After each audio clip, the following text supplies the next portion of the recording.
I'm going to kick off into a series that is a series about, something that's been revealed to me, something that's been kind of, if you think about the idea of revealing or the revelation, a lot of times I did a whole series on the book of Revelation. A lot of people think that book is about the end of the world, and it's not. It's about the revealing. It's about kind of making something that's unseen seen. And so with this series, there's a reality of the nature of the human experience, who God is and who we are together that really has been shown to me over the past couple of years. And when we think about prophets, and they're writing what they see, they're writing something that they're seeing it for the first time in a new, fresh way. But they may have known something about it, and then now they may have a vision, or they might hear from God, and they might go, oh, that's what this is really all about. That's what this is, and that's that revelation, right? It doesn't mean that the thing that they learned hasn't always been there. In fact, it's always been there. It's been, in a lot of ways, it's been right in front of them. Especially in the Old Testament when prophets are learning something and then they go, oh, now that vision of God or that hearing or that piece of the puzzle made what's been in front of me clear. And now the scales have fallen from my eyes, but it's not that I got closer to what is true. It's that suddenly I can see what has been close. And so in this series, I'm going to lead our church through somewhat of a little more methodical process of seeing something that's right in front of us in a totally different way. And so to say it carte blanche and to just put it out there, you might go, oh, I get that. Let's move on. But it's in order for it to take root and to change our lives, to manifest something new in our lives, we have to do way more than just understand what I'm saying. It has to become part of us. It has to become who we are. It has to become a piece of what motivates us. In church world for like since 2000, maybe 1 or 2, there's been a lot of communication teaching for pastors that, what's really important is to be able to take a complex idea or a series of truths and whittle it down into one saucy phrase called a bottom line that usually rhymes or it's alliterated or both or something like that. And while that is so good for you to walk out of the room and remember what the guy was talking about in summary, it's not reality when it comes to teaching and it comes to knowing something, right? It's just like any other thing.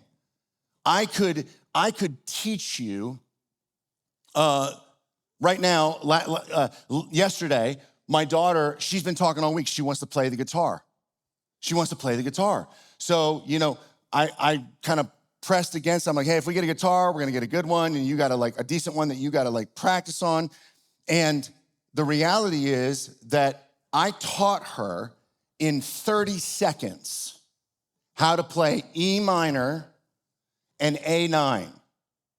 Those are the first chords you learn when you start to take guitar. Like if you went and bought the guitar player app thing, teaching guitar on Apple, the first chords they teach you are E minor and A9. That's because they take 2 fingers and you can press and then you just move them down 1 string each for the second chord. So it's literally the easiest chords to remember. I taught her how to play those in under a minute. And she spent all last night, 3 hours. She texted me this morning, I've been playing, Dad, already this morning, and it's just not sounding the same. She played for 3 hours. She still can't do it. You with me? So really learning something and having it become part of us it happens in a different way. It happens through practice. It happens through meditation. It happens through repetition. It happens through revelation. And so it's not something that you can just get, even if I can tell you it that quickly. So I'm going to take you on a journey, and I want you to allow it to do what it does in order for us to become who I believe we're all supposed to become. For the longest time, I had this kind of unsettled feeling. I had this unsettled belief, right? That for me to be a follower of Christ has to mean that my life looks radically different than those who are not followers of Christ, like in a radical way. You might think like you go on a mission trip or you become a full-time pastor or something. And I always thought like in order for me to be a Christian, it has to have that type of demarcation in it. This inner conflict is strong for many people that I talk to in their lives. How is being a Christian legit? If I go to work and I pursue my interests, maybe I have a family, a hobby, a workout routine, seemingly like everybody else in my community, how is that holy or sanctified or set apart? How does doing what so many call, what so many who call themselves Christians make me light in a dark place? If I'm spending my days in the routine, if you're like me, we have kids. And it's less now, but a big part of our life was driving kids to school. And when you drive kids to school, or even if you just take them to the bus stop, you just see how many other people are doing it. Especially in the drop-off line for the kid. It's like a line all the way out the thing and around the corner, and it takes forever to get to it. And you're just like, look at all these poor people doing all this same thing. We're all stuck in this part of life together. And as I open the door and let my kid out, and then the person in front of me lets their kid out in a different SUV, but they do the same. What's different about me? What's different? Before I struggled with this question, I actually answered it incorrectly. I remember arguing with my Bible college RA. His name was Tucker France. Tucker was his name. Hey, what's your name? My name is Tucker. I remember arguing with him till 3 a.m. that if a person, this is true, we stayed up till 3, all the rest of the people in the dorm were like, shut up, go to bed. And we were arguing, thanks for laughing at my joke.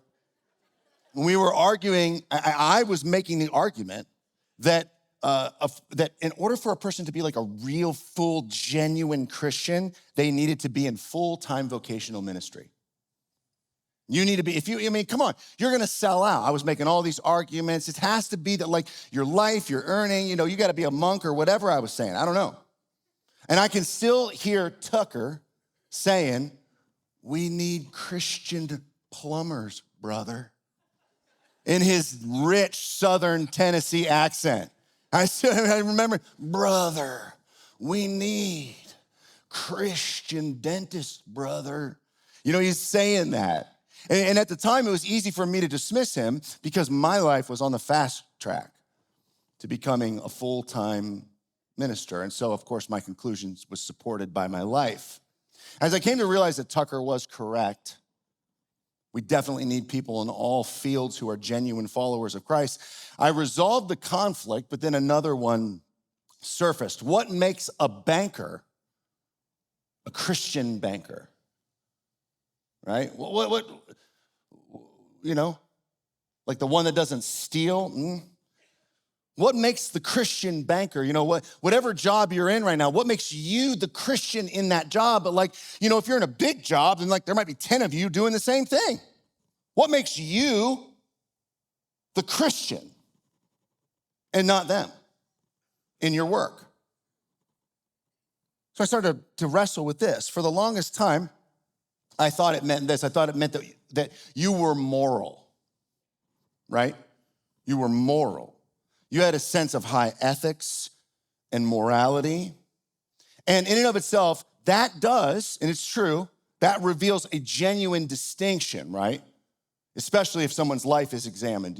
At face value, we might all look the same, but then what's happening in other corners of our life could be a genuine distinction. And if it's examined, then maybe that difference. It's like, well, we do the job the same, but you're immoral and I'm not, so I'm a Christian. And I thought that was kind of it. But the other thing was, I thought the distinction might be that the Christians in the work would be the kind that have this kind of genuine love, right? They're genuinely loving, that they would take a holy interest in others and go above and beyond what is typical in the workplace and how they treated others. You know, it's all about loving people, right? That's kind of like, if I were to pick like the theological thrust of what I grew up with, which is, this is such a great thing, because I'm not trying to say this isn't true. This is so true. But I thought it wasn't the work you're doing, it's the way you treat the people in the work you're doing. Now, that's the distinction, right? It's all about loving people. So that work that you're doing is not it. It's how you love the people that you're working with. So this is kind of how I went, oh, all right, it's all about loving people. And then also I threw in there the need for evangelism. It had to be a goal of a Christian to lead people to Christ, to specifically, at times I bought this totally, be skilled relationally with love as a piece of the goal, but mainly enough to talk with someone about their faith and lead them to a place of professing their faith in prayer in Jesus Christ. So truly the Christian in the workplace was doing it right if they were converting sinners to follow Jesus.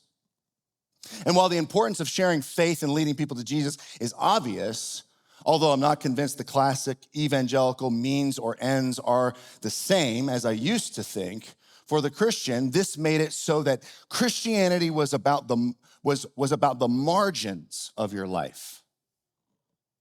The seams, the cracks. It was the glue, that holds it all together, that holds it all together. But what about it? What about your work? Job or career, this was just a vehicle, right? To love people. That's kind of the way I saw it. To see what they know about Jesus and convince them to follow him. But there was never actually a real connection in my mind between Christianity and the work you do. Of course, unless it was in the church.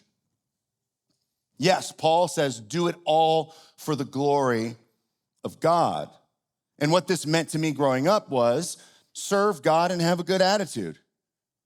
In fact, once someone follows Jesus, this is what I thought, then you invite them into the real river of faith by going to church and reading the Bible, and fasting and prayer and worship and small groups and evangelism. This was what set people apart. Not their work, but the difference between where they go on Saturday night and where you go on Saturday night. The difference between where you go on Sunday morning and where they go on Sunday morning. Then, of course, you throw in things like drinking and cussing and maybe the car you drive or the house you have, and that's all an indicator too. And once you get into the church, this is kind of what I had in my mind. Maybe you decide to serve the church in some way. Maybe as a greeter or a kids ministry volunteer. This is exciting, and it makes you feel that you finally figured out what it's all about. Until, and many of you children, workers, and whatever you are. I mean, maybe some of you guys are on the welcome team, and it's like you have a bunch of early mornings, and then you got to get up early to park cars here, and you're like, until this finally becomes a grind, serving in the church, and then you lose enthusiasm. Oftentimes, seeing what life is like working or serving in the church can also make you I wish I could do this all the time. I know there's people in here, and that's awesome too. But you kind of go, oh, I want to do this everywhere, all the time. I want to spend all of my time doing this. Many of us start to think, I've got to leave my job and do this in order to be in God's will. Or, on the other side, you feel shame and guilt about your job because you love it so much, and volunteering is just a necessary thing for you to do and for you to believe that you're actually following Christ. It's like, oh, I better volunteer in the church, but man, I'm never gonna just do this. These kids are annoying, or, how is this important? I don't want to make coffee for 400 people that don't say thank you and drop it all over the place. Whatever it is, you're kind of like, I love my job and I just want to go to work and I'm going to do it. And then maybe you get that sense of guilt, I guess I should want to be here more because this is what it's all about. So if I'm here, then it's good. And that's not untrue, but that's the real thing. That's the big thing. But then when I go to the other thing, I guess I just have to begrudgingly do that. And you might love what you do so much, and think maybe I'm too worldly. I got to leave my job, or otherwise I'm just a JV Christian. But then you might think this, my contribution can be money. I'm really good at my job and I make a lot of money. So, yeah, that's it. Now I'll go and make more money so I can give it to this place where the real work is actually happening. And I hope that's okay. Now, this all may seem shallow when it's said out loud, but from my experience, it's basically true. It's basically true.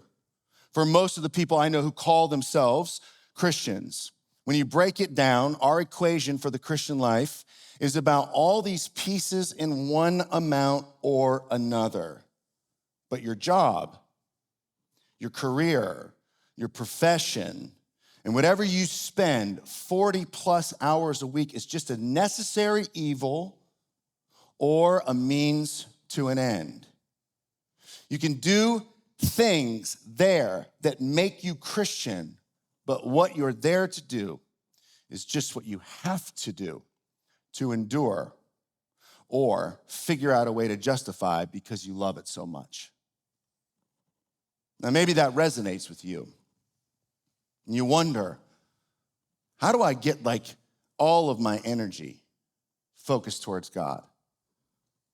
How do I know that you spend a significant amount of time at your job? And maybe you don't think that what you're doing there is part of what God has for you. A lot of people will spend their whole life doing their job thinking, I can't wait to retire so I can go do something that matters. And you're thinking, I just need to have that happen. Maybe some of you are sitting there and you're going, I've never thought through this. I've never thought through, I kind of see it as a balance. Or all those things you talked about in my work, Joel, those are the things that isn't that what makes it decidedly distinguished and Christian? Kind of the soft skills, the ability to pray for someone or be loving or be kind in all of that.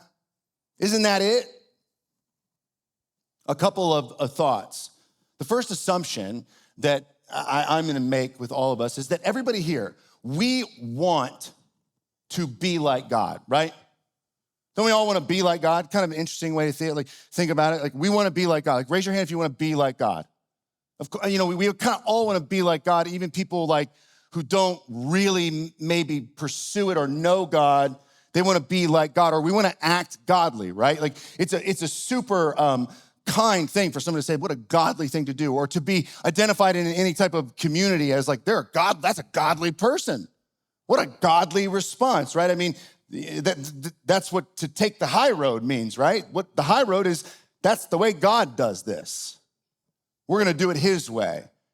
And you throw things like forgiveness and patience and humility in that, and you go, that's the high road, man. Well, that's the same thing. We all want to take the high road. We want to be like God.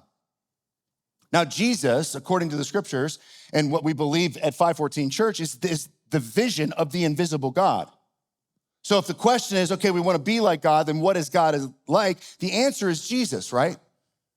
The answer is Jesus. And we talk about this all the time. So just to clarify that we want to be like Jesus, Jesus invited us to be his, what did he invite us to be? To be his disciples, right? Jesus invited us to be his disciples, not to be called Christian. Did you know this? To be disciples, to be followers, to be an apprentice of Jesus. Now, first of all, his call to whoever. His call was to whoever. We can get mixed up. He called his disciples to follow him, right? When they're fishing, drop their nets, follow me. But then he goes and he teaches. And lots of the time that he's talking, he teaches a bunch of stuff, a bunch of things to do differently. And then he says, whoever takes these words and puts them into practice, you are my disciple, right?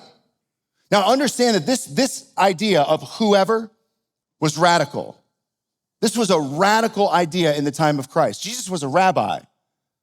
All right, so in order to be a disciple, you had to have a rabbi pick you after you made it through a tremendous level of education, where one of the bottom of the rung requirements was to memorize the Torah, all of the first 5 books of our Old Testament. Memorize it.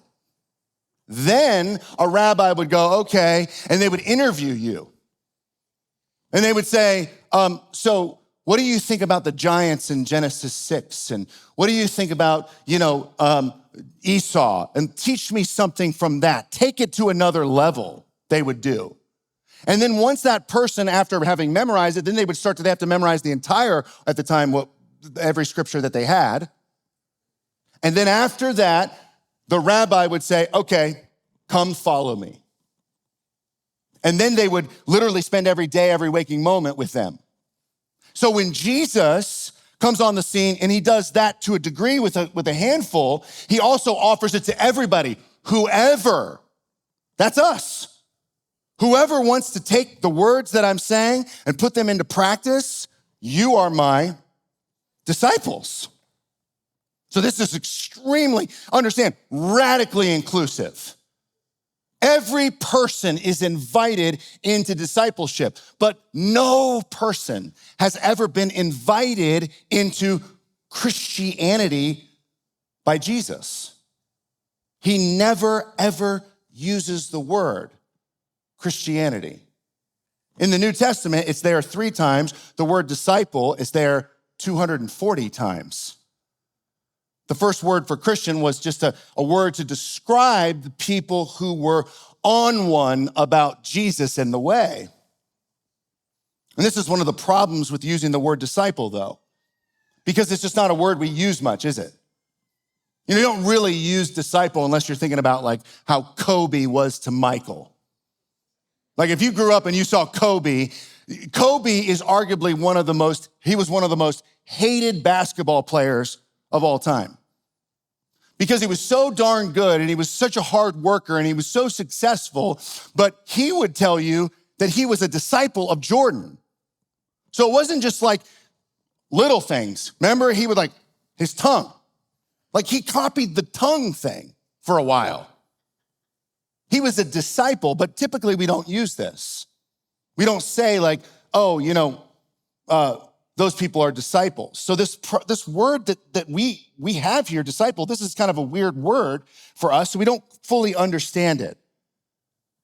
So actually, John Mark Comer, in a book called Practicing the Way, Carmen referenced it last week, he does a nice job helping us get a better word for what Jesus actually calls us all to. Isn't that nice?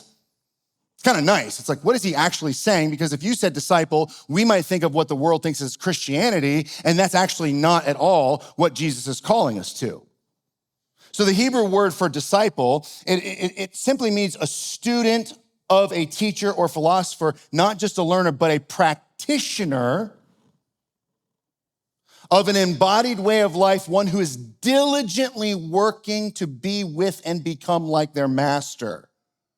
That's why a better word is the word apprentice. This is a better word because it's a word that when you and I hear it in our culture, we know what it means. Has anybody thought of what an apprentice is? Like I think of an apprentice like someone who's like studying to be an electrician. They have to apprentice an actual electrician. What does that mean? We all know. They follow them around. They look at what they do. They act like them. They start to become like them, and then they do exactly what they did. That's what Jesus calls us to. So what Jesus calls us to in discipleship is follow me, get close to me, observe me in the world so closely that you notice things about me in my life, and then you start to become those things, and then you go do those things. Because after a rabbi in the time of Christ would call their follower, they'd say, come follow me, be one of my disciples. They'd spend a couple years with them, and then you know what they would say? They'd say, go make disciples.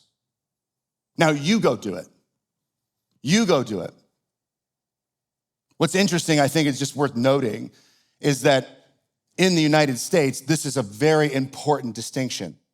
According to a study not so old, maybe within the last couple of years, around 63% of Americans self-identify as Christians. Though this number continues to decline, trying to measure a person's level of spirituality is tricky, but quite a few surveys put the number of Americans who are following Jesus at around 4%. And so here's the problem, right? We've created this cultural idea where you can be a Christian and not a disciple. And so we create this two-layered church. It's like where there's the Christian, and the Christian in our culture is the one, it's like, hey, do you want to love Jesus? Do you love him? Do you want to be like him? Do you want to end up in heaven when you die? Do you want to ask him to forgive you of your sins? Do you want to be put in the category of Christian? Everyone can raise their hand. And then from that day on, that's it. It's, are you a Christian? And you think, well, I raised my hand and I said that I was a Christian. So I'm a Christian.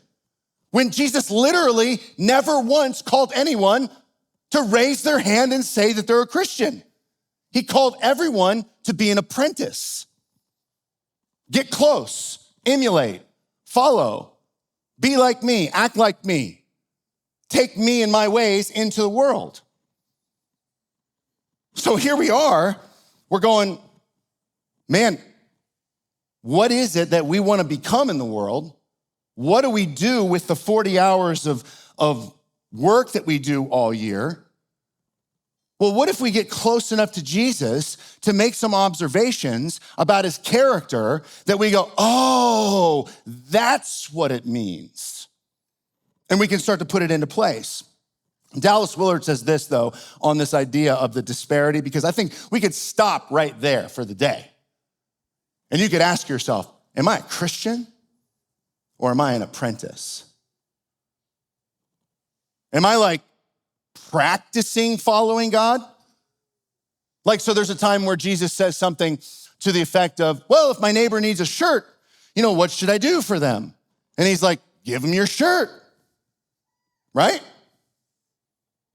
Not an ethereal idea, like a thing that you do. So like you're waiting for the opportunity to do that and then you do it. This is where this idea of, faith is not about what you do, it's about what he did. No, what he did is what gives you faith so that you can do.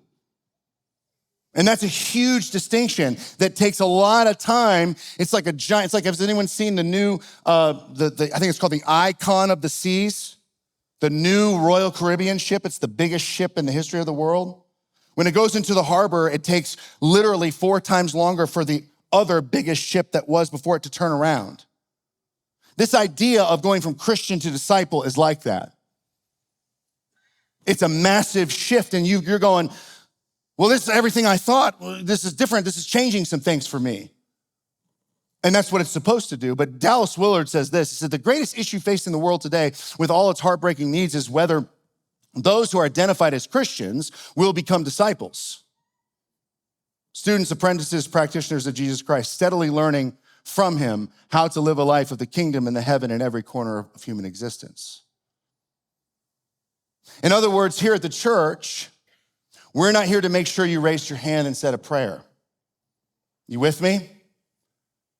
We're not here to make sure that you just raise your hand and say a prayer. We are here to help you move close to Christ, so close that you make rich and full observations about every moment of his life that we can interface, along with the indwelling of the Holy Spirit, which starts to illuminate every part of you from the inside and out, so that you can, in the grace and the presence of God, be transformed into being like God. Remember, assumption, we all want to be like God.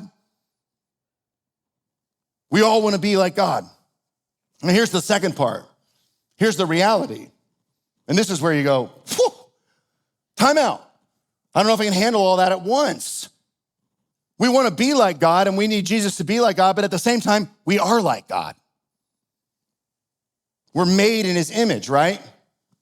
We live and move on this earth and we can carry this divine footprint. And whether we like it or not, we have a measured sense and an amount of power and ability that is real just because God created us that way. Kind of like looking or acting or kind of like resembling your mom or your dad. You might go, I don't act like them, but everyone walks up to you and you look just like your dad. Anybody ever had this thing, that in their life where you just had to deal with it? Because like you grew up and you're like, oh my gosh, he's so weird. I don't want to be anything like him or whatever. Not for bad reasons, just normal. Like my dad is weird. Like he's, because he like asked me questions about school or whatever. Dad's weird. And then like I had the moment, this was probably 15 years ago, where I was like, it was because of the movie The Patriot. Remember the scene where Mel Gibson is sitting with, who's the guy that played the Joker? Heath Ledger, and he's his son in the movie. And the way that they orchestrate the scene, he tells him that he's in love with a girl. And then they both he's cutting up an apple, and he cuts up the apple and he puts it in his mouth and he gives it to the Heath Ledger character who's his son, and they eat it and they put it in the corner of their mouth and they chew it the exact same way. And they make them look like father and son. And I remember going, oh my gosh, I look like my dad. Oh my gosh. You do whether you want to or not. Now, so here's the deal. We will not act like God because of sin. And left to our own devices, we will destroy all of that goodness. Or we will use that power for evil. So to ramp up and intentionally act like God, we must observe everything we can about Jesus, our rabbi, and God as he is revealed throughout the text. Do you hear me? For us to intentionally act like God, we have to get so close to Jesus that we can make observations. And for us to grow and become disciples, then those observations that we make because of proximity to Jesus should be a revelation. Like I opened with. That was right there. And I didn't see it before. And anyone might come up to you after you spent time with Jesus, man. You know the word, you studied the word, you're looking at his life, you're thinking of it that way. And then someone comes along, like maybe you went and spent like some time as a TA with a famous professor, and everybody has their ideas of what the professor is like, right? And then they go, is he kind of cocky like everybody thinks? Is he like super into like whatever, spandex on the weekend or whatever? And you're like, and you think that that's what it is. And then you go, oh, no. I know why people think that, but that's nothing what he's like because I've been with him. And they go like, no, like every day he does this, and this. And you go, I never would have thought that. And it's like, yeah, you wouldn't know that unless you were that close. That's what discipleship is supposed to look like. And so the book of John makes the strongest connection between the rabbi, who is Jesus, and God, of a super tight connection, and says that in order to observe Jesus, you observe God. Because he says, in the beginning was the Word, and the Word was with God, and the Word was God, and then the Word became flesh and dwelt among us. So when you're observing Jesus, you're observing God, and so we can observe God in the very beginning. And there's a thing about the nature of God that moves all the way through the revelation of the text and into the life and manifestation of Jesus that is so important that I believe we all miss, that we're just starting with today. What is consistent about the God who was with God and who is God and made the world in the beginning, who then became flesh and dwelt among us? How does Jesus embody the nature of God when he comes to earth and he rejects the advantage of being God? Could it be more? Could it be core? Could it be central to who we are designed? What we see when we look at God in the beginning, as we're looking at our rabbi while we're looking at God in the beginning, are you with me? Is that God is present and he hovers over chaos. He's close to darkness. God speaks. He has a voice that's powerful. His voice separates. He makes distinctions. He creates things. There are things that are dark and that lack light and reflection, and they're not stunning, and he makes them creative, stunning images that you can't take your eyes off of. We see that God is communal, not just with himself in the Trinitarian nature of God, but with other creatures who are part of the beginning story. We see that God is in command. We see that he has authority. We see that he has a plan, right? That he makes stuff, right? One day, then another day, then this day, then there's another day. He has a plan. There's a strategy. It's almost like an equation. He creates days and nights and rhythms. He makes man in his image and so much more. But the one thing that is important, that gets overlooked, and that is certainly underemphasized, is the very clear revelation that God is a worker. Say it with me. God is a worker. Say it again. God is a worker. He's a worker. Look at this passage. Look what it says in Genesis chapter 2.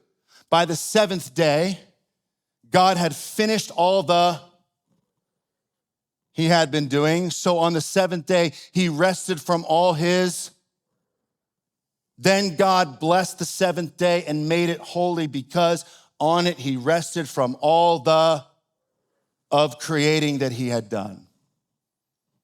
So, God is an artist and a designer and a creative. He's an engineer. He's a builder. He's an ecologist, a zoologist, an expert in horticulture. He's a musician and a poet. He's a king and he's a shepherd. But above all, he's a worker and a vigorous one at that. The story opens with God himself working to create a world for humanity, a place for us to experience and enjoy his presence. He worked. God is a doer. God is the God of action, right? It's one of the biggest ideas about the nation of Israel is they had the story of a God who wasn't just represented in idols, right? It was a story of a God who had shown up in huge ways to the nation of Israel and made things different, worked. I saw the other day, I don't know if it's true, but they talk about the Red Sea and how God showed up in a pillar of fire and they found this sand at this spot. They think that they crossed the Red Sea, that God kind of led them across the Red Sea in this pillar of fire, and they found this sand that was melted. And they said that in order for sand to be melted, it has to be several thousand degrees, and that nowhere else on the bank is there any of that type of sand.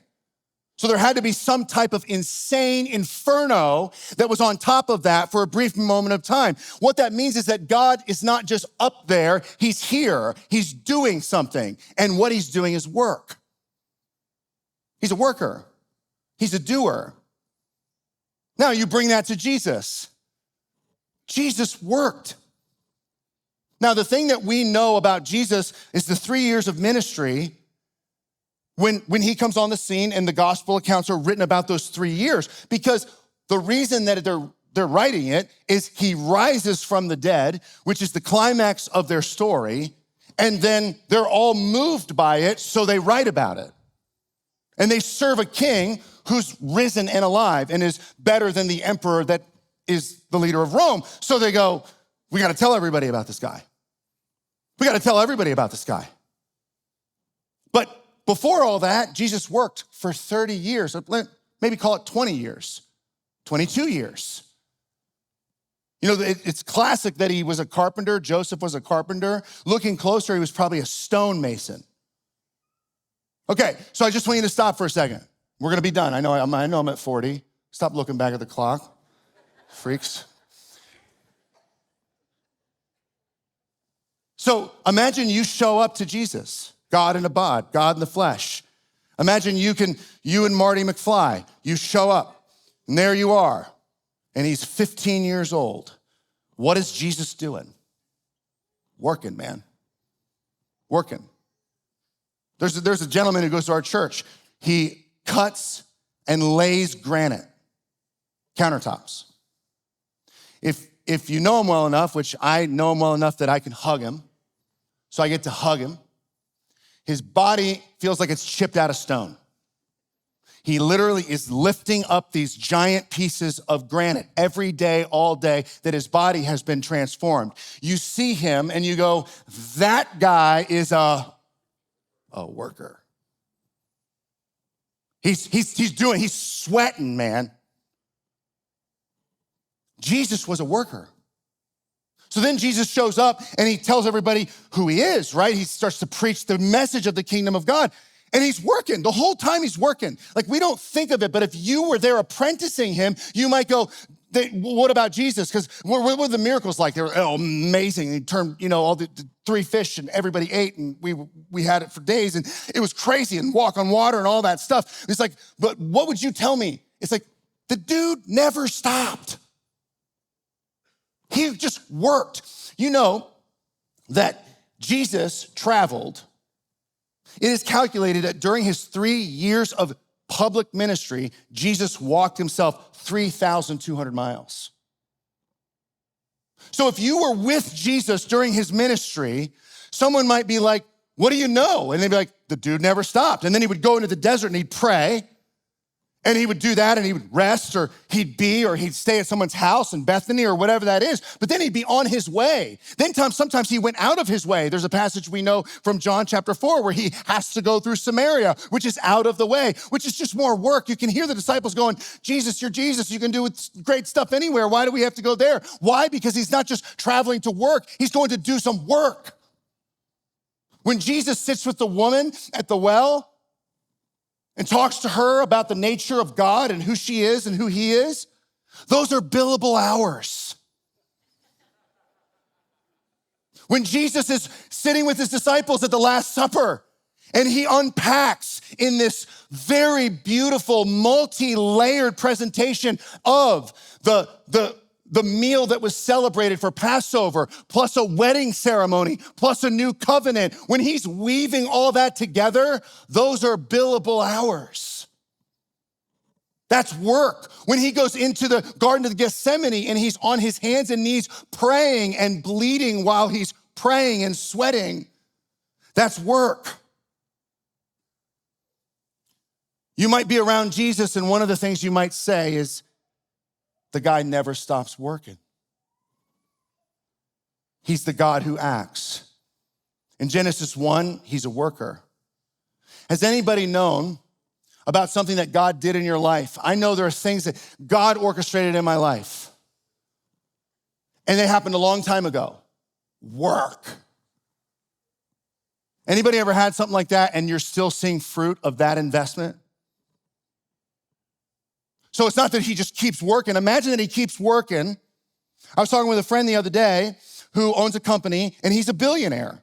This guy is a billionaire, and he loves to work, and he doesn't need to work now, but he's so wealthy that everything that he does just keeps making money, but he's still making more companies. It's like what he did in the past keeps causing growth, and he's also still hitting it hard every single day.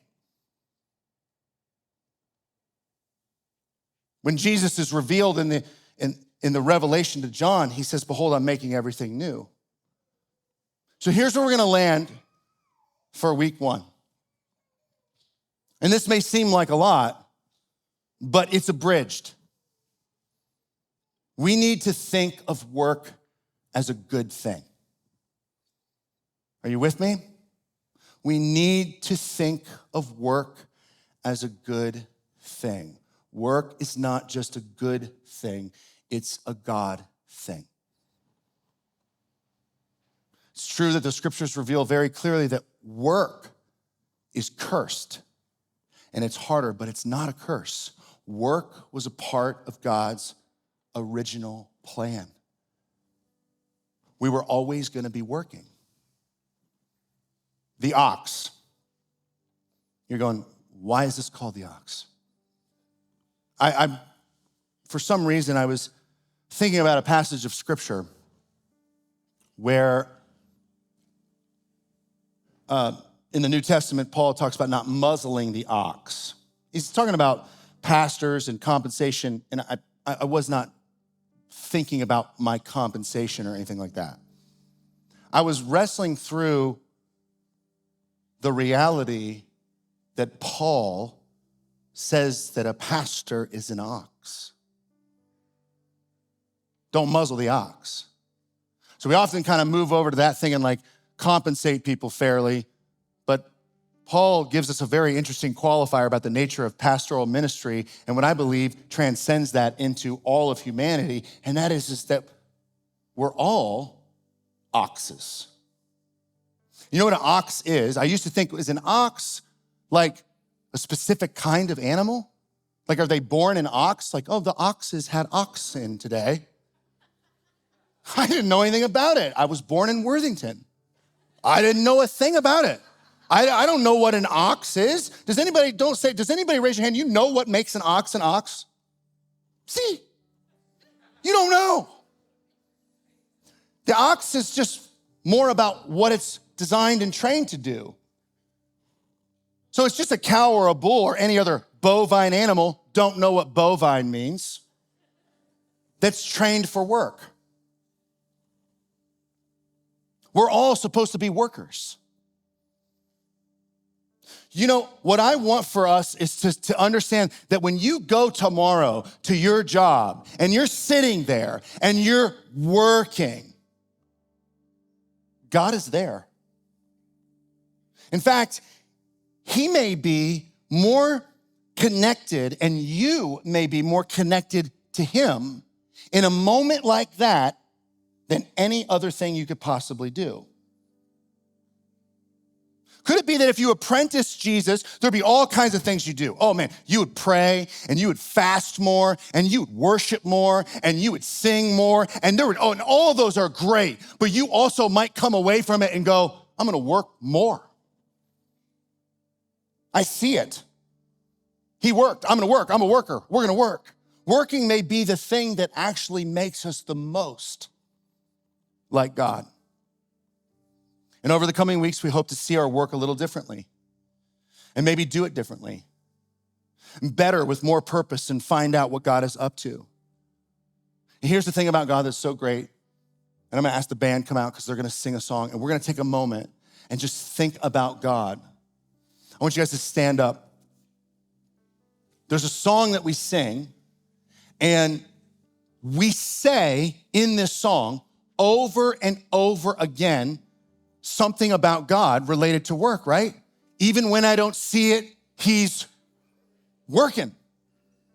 Could it be that the kind of God that God is he works so hard all the time? Could it be that God, in what he made here and what he made with you and what he does on the cross and how he walks to Golgotha and how he travels all over and how he resurrects and how he sends his spirit and how he's working through the church, could it be that God is actually working just as hard right now? And imagine what that means.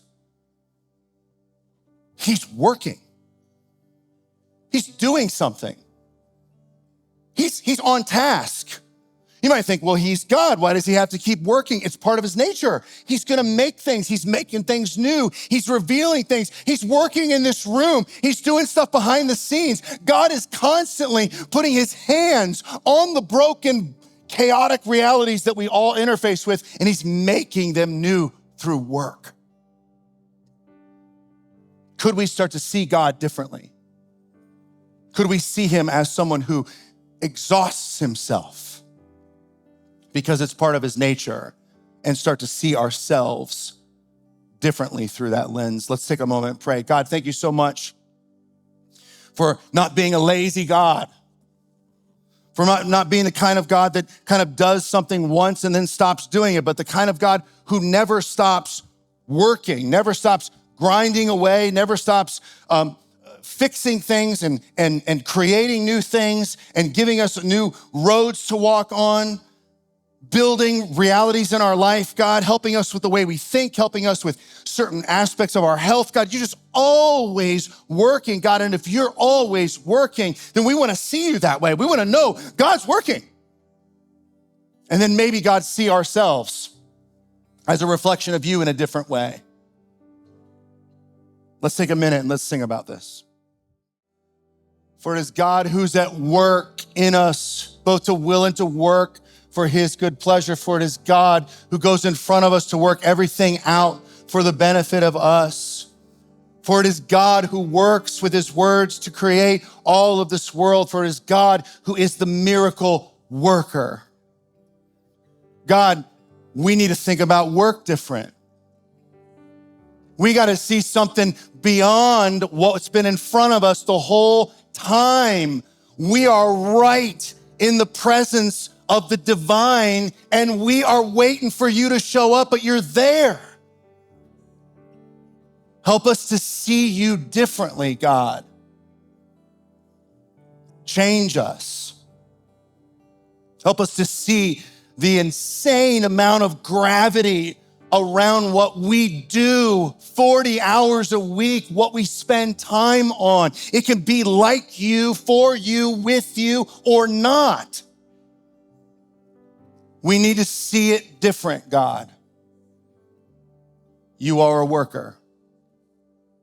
And we know that when we're done here, you won't stop. And we know that when tomorrow comes, you'll be working. And we know that Jesus rose from the dead, not on the seventh day, but on the eighth day, the first day of new creation, which means you started working again.